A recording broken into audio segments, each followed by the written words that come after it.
Hello, everybody. Hope you're all having a good day whenever you may be watching this. I'm Lee, that 80s pastor dude on YouTube and Twitter, X, whatever you want to call it. And this is my second video of the year after I took several months off of doing videos. Yesterday I did a video naming my top 20 albums of 2025, 10 Christian albums, 10 non-Christian albums. And for this video, I'm doing my review of the new Petra album called Hope. It was released on Girder Music digitally on January 5th. I think the CDs ship next week sometime, and then the vinyl versions are going to ship sometime in March. It was on Spotify, and I was listening to it, but artists don't make any money off Spotify, so I bit the bullet and spent the $10 and bought the digital version, and hopefully we'll be getting the blue vinyl version sometime a little bit later on. This is the first new album from Petra of new material since 2003, which was when they released Jekyll and Hyde. And if you remember that album, it was released on Peter Furler's In Pop Records. It was basically Bob Hartman and John Schlitt. Peter Furler played the drums on it and produced it. Phil Joel, who played bass in the Newsboys, played bass and did some backing vocals. But as far as the guys in Petra, it was just Bob and John. And even though Bob wrote the majority of those songs, in fact, I think he wrote all of them, you could feel Peter Furler's influence. It sounded like Petra and the Newsboys kind of mix, but it was a good album. And then after that, they did a Spanish language version of Jekyll and Hyde in 2005, and that was right before they decided to retire. And they went out and toured. They even brought in Greg Voltz and John Lowry, keyboard player, and did some shows. And then they released the Farewell CD and DVD in 2005. And then it kind of went quiet. They would sporadically pop up and do an event here or there. And then we got a new song called Holy Is Your Name in 2013. And it was part of a 40th anniversary compilation. And they did some touring during that time. In fact, that's the last time I saw Petra. I was at a festival called King's Fest at King's Dominion in Virginia that no longer exists. And for the most part, the current lineup of Petra today is the group that played back then. The one exception is John Lowry has rejoined the band. The only other thing we've gotten from Petra was in 2023, Girder Music, who's releasing the new album, I released a 3-CD, 50-song anthology. The songs were hand-picked by Bob Hartman, and that was for their 50th anniversary. So this is the first album of new material in 23 years. There are 10 new songs on this album, and I'm going to read exactly what I wrote from my print review. This is a diverse musical portrait. I was trying to be artsy and fancy, but to me, Petra are the quintessential Christian rock band. There were folks that were kind of doing it at the same time, but if you say Christian rock, the first band I think of is Petra. And as most of us know, Petra is the Greek word for rock. So Petra literally means rock. So it's exciting that now in 2023 we're getting a new album from the godfathers of Christian rock. Petra, the band now consists of Bob Hartman, the only founding member. He plays guitars and writes all the songs. John Schlitt is the vocalist and has been the vocalist since Back to the Street came out in 1986. The one difference is when they did the classic Petra reunion, they brought in the Beat the System lineup. But that was actually billed as classic Petra. John was still considered to be the leader of Petra. Greg Bailey plays bass and cello and sings, and he's been playing with them since right after Jekyll and Hyde came out. And then the drummer is Christian Borneo, who was new back in 2013 when I saw them, but he's been their drummer ever since then. And like I said, they've been doing shows off and on for the past several years. Doing some overseas stuff, doing shows here, playing some festivals. And as they were touring last year, these rumors started to float around, and sometimes they were from the band themselves saying that there was the possibility that new music was going to come out. And you would get these little cryptic updates about there's some songs we're working on. There might be a new Petra album. There might not be. And then in September, they released a new song called Deliver Us, featuring that lineup. So that confirmed the fact that there were new Petra songs, and it became a matter of when the album was going to be released, and they were talking about late 2025, and then that didn't happen. And they just kept giving these updates. They released a lyric video for Deliver Us, and they assured us there was an album, and they were doing everything they could to get this album released. And apparently what that meant was working with Girder Records on getting it produced and getting it distributed. Uh, and then they announced right at the end of last year you could pre-order the album, and then it would be available in January of 2026, and it was. So now that I've gotten all that out of the way, we'll talk about the album itself.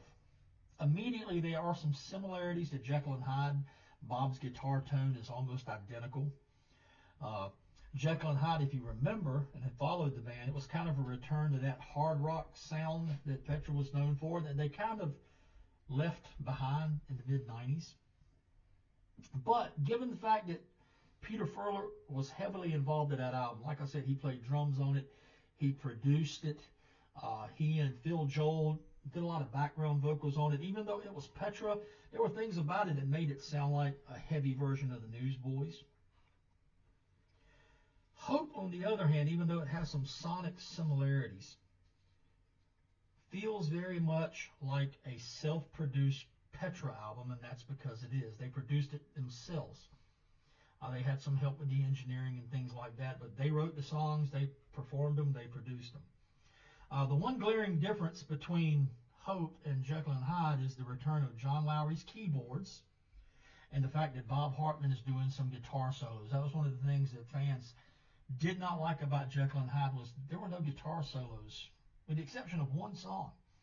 So it's really good that we've got John Lowry's keyboards. We've got Bob Hartman doing some solos. You've got some layered vocals. And these 10 songs, they clock in at 35 minutes, which seems really, really short. But if you go back and look at Jekyll and Hyde, it was only 31 minutes long. So I guess the little brief guitar solos that we do get on this album kind of make a difference, maybe 4 minutes worth of difference. If I have any complaint about the album at all, other than the fact that it seems really, really short, the album cover, it's a lighthouse. It looks like it's AI generated. I don't know that 100%, but it looks AI generated. That seems to be the thing now. It's not really impressive. It's okay. It's not the worst thing I've seen. And there's a little more to it than what Jekyll and Hyde had. What would have been nice if we could have got a guitar spaceship or something like that, but that's just me being silly. That's just me quibbling over something that's really not that important. So now that I've said all that, we'll talk about the songs. Like I said, there's 10 of them. The album begins with the song Filthy Lucre. And for the most part, I'm just going to stick to what I've written down. I'll kind of deviate from it some. So if you've already read my print review, you're going to hear me saying the things I've already said. But Filthy Lucre, or Lucre, is it Lucre or Lucre? When I say Lucre, I think about the song Lucre by Suzanne Vega. I actually think it's Lucre. But if you know your King James Bible, that basically just means ill-gotten gains. And that does fit the tone of this song. It's kind of a hard rocker. It's a perfect way to open a rock album. It begins with some distorted vocals and this little synth lick. And then you get one of Bob Hartman's punchiest guitar riffs in the history of Petra. It's a killer guitar riff. The lyrics address those who get rich at the expense of others and how pursuing worldly gain does absolutely nothing for your soul. I wrote on my blog that this one kind of sounds like the missing link between Beyond Belief and Jekyll and Hyde. It's a classic Petra song, great song. Song number 2 is called Kiss the Coals, and I'm going to guess, this is a mid-tempo song, and I'm going to guess, and I don't think it's too far of a guess, that the title is from Isaiah 6, if you're aware of that particular book. That's when the prophet is taken to the throne room of heaven, and he realizes he's not worthy to be there. And one of these seraphim take a burning coal and touch it to his mouth to purify him and cleanse him of his sins. And the lyrics kind of build on that theme of being purified through fiery trials. Uh, there's some really cool keyboard things going on in this one. And the backing vocals fill in the chorus. They're not the big, huge Elefante brother vocals, uh, but they work really, really well. And you know, in a perfect world, this song could be a hit on modern rock radio. We're not even talking Christian radio. This is just a really cool mid-tempo modern rock song. The third song, and this seems to be the track that everybody's talking about, and I understand why. It's called Oxygen, and it is a reggae song. And yes, I said reggae. And I admit that it does sound odd, but I really don't believe it's as odd as some people are trying to make it out to be. Uh, I like classic rock, and here's just a partial list of classic rockers who kind of dip their toes in reggae. The Rolling Stones did it incredibly well. Uh, Eric Clapton, I Shot the Sheriff, was probably the first exposure to any type of reggae I ever had. Led Zeppelin kind of did it. You had bands like The Police and Elvis Costello, uh, Paul Simon, Paul McCartney, and even Rush had elements of reggae in some of their stuff. Is it something new for Petra? Yes, absolutely. But this is not the first time Petra has thrown a song on an album that didn't really fit stylistically. Go back to the very first album, which is basically hard guitar southern rock, and they threw Lucas McGraw on there, which is a bluegrass jam. So it's not necessarily the first time they've done something that's a little bit off. I would even argue that on This Means War, the song I Am Available, it's kind of an R&B kind of ballad, although done like Petra, and it really, to me, didn't fit the vibe of that album. So it's not the first time Petra have done something a little bit different. But reggae, that does sound kind of odd. Uh, does it work? That's the question. And I guess that depends on the listener.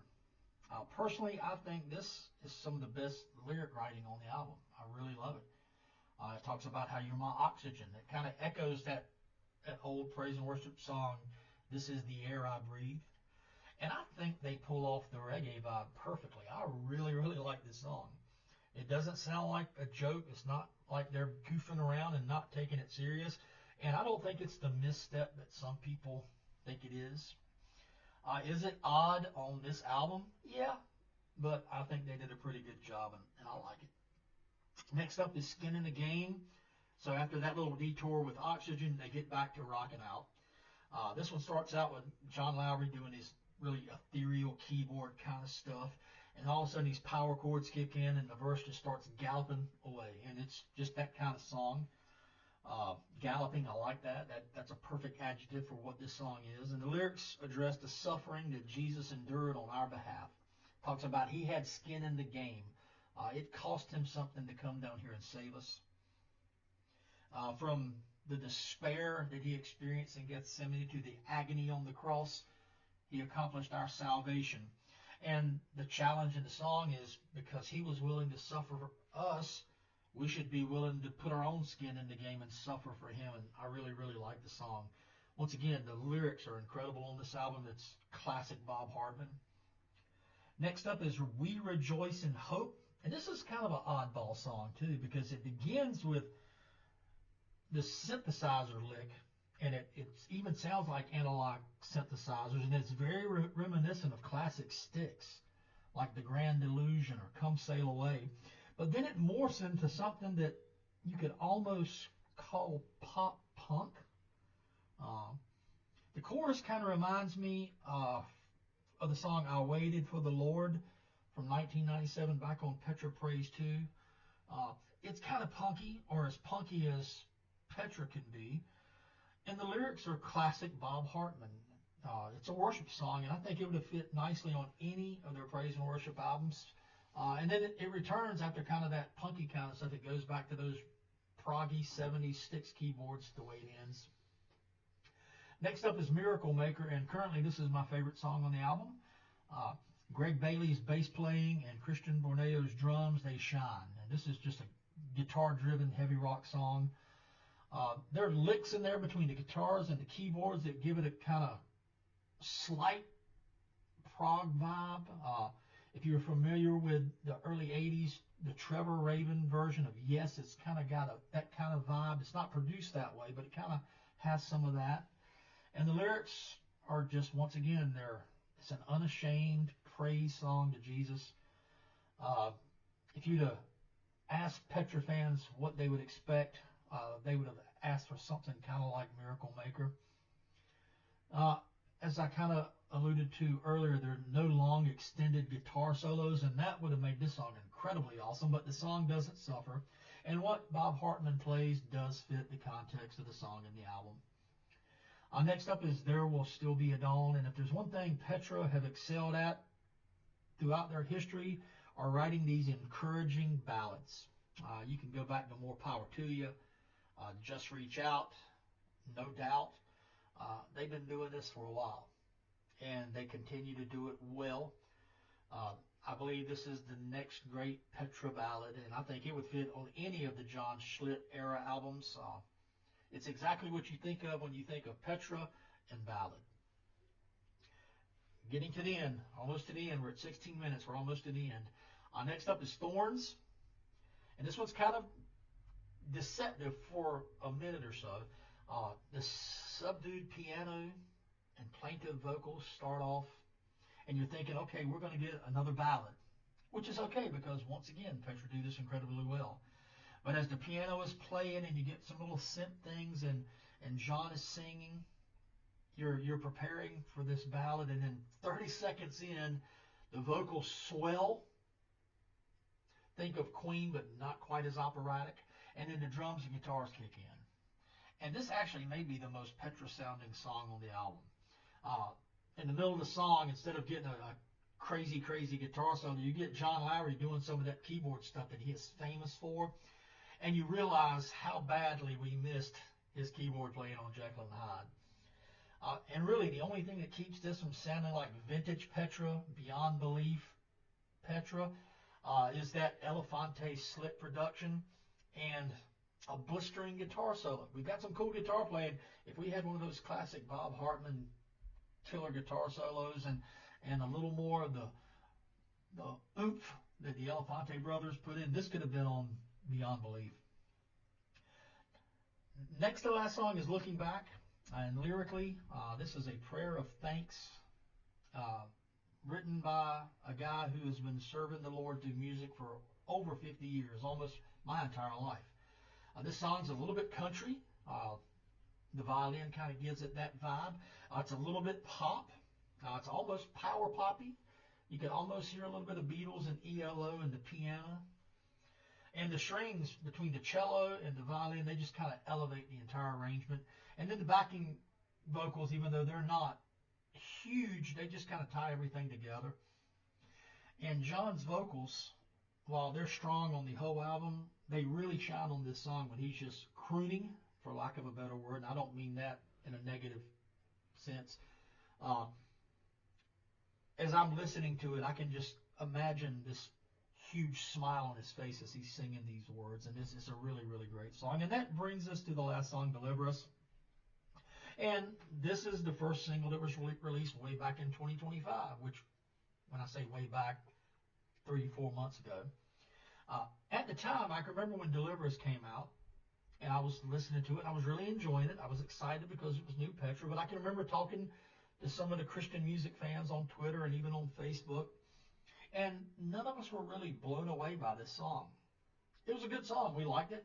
It was new Petra, but we weren't really sure what to expect from a new Petra album.